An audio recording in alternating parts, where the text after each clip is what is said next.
आज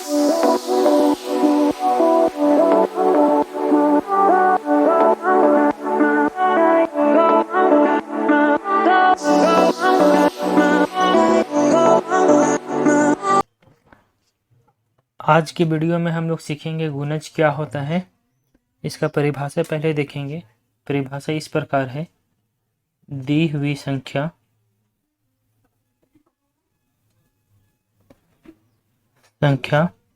को धनात्मक पूर्णांक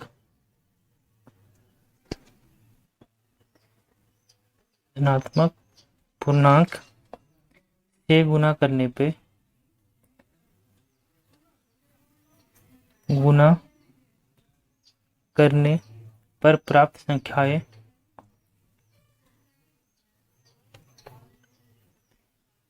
प्राप्त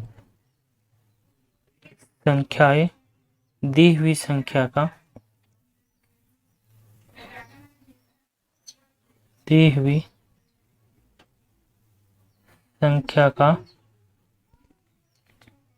गुणज कहलाता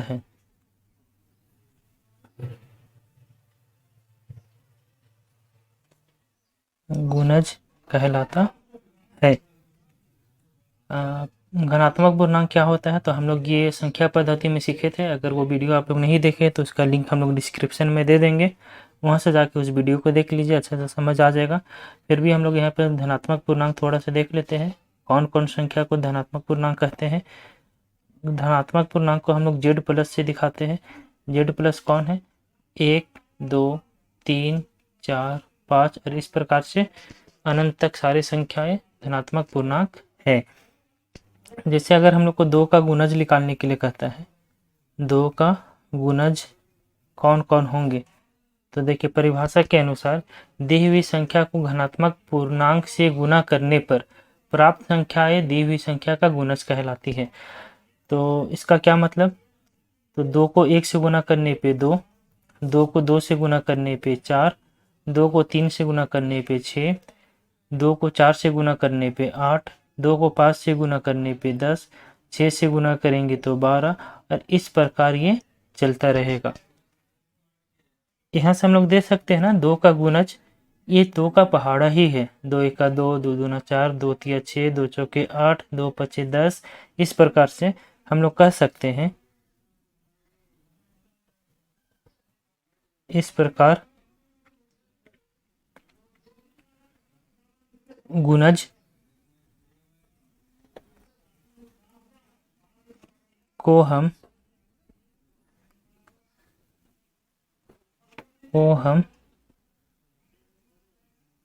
पहाड़ा भी कह सकते हैं।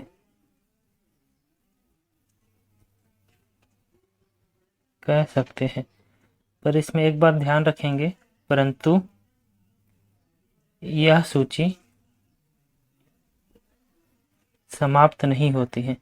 जैसे हम लोग पहाड़ा पढ़ते हैं, पहले लिख लेते हैं, समाप्त नहीं होती है।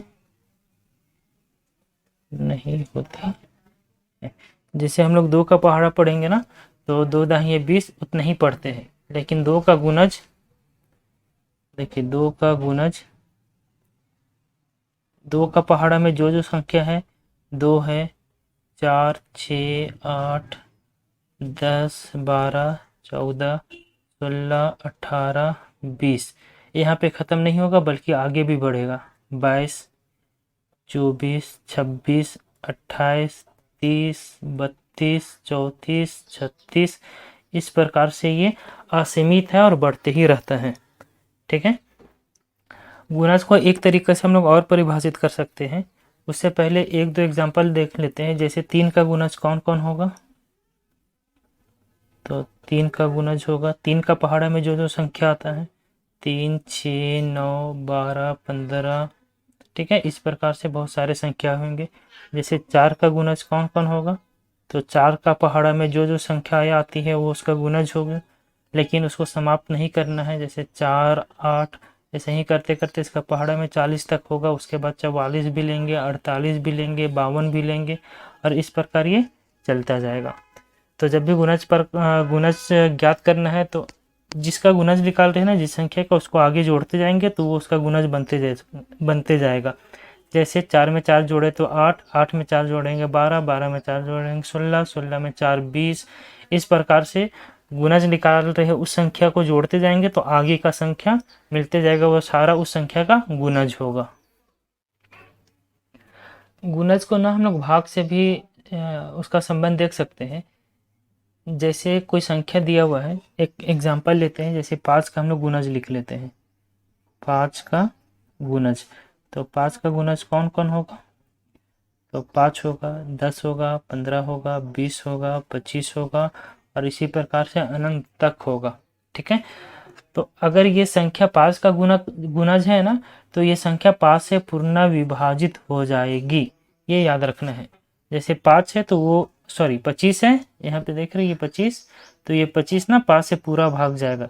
जैसे 25 को 5 से भाग करेंगे तो 5 बचे 25, तो शेषफल कितना कि 0, मतलब पूरा भाग चला गया। इसी प्रकार अगर आपसे कोई बोला ना 125 5 का गुणज है बताइए नहीं, तो आप क्या कीजिएगा, उसको 5 से भाग कर दीजिएगा। तो 5 दूना 10, 2 बचा, 5 उतारे तो 5 बचे 25, पूरा भाग चला गया, मतलब 125 5 का गुणज है। तो गुणज ना दी हुई संख्या से पूर्णतः विभाजित हो जाती है। तो आज का वीडियो हम यहाँ पे ख़त्म करते हैं।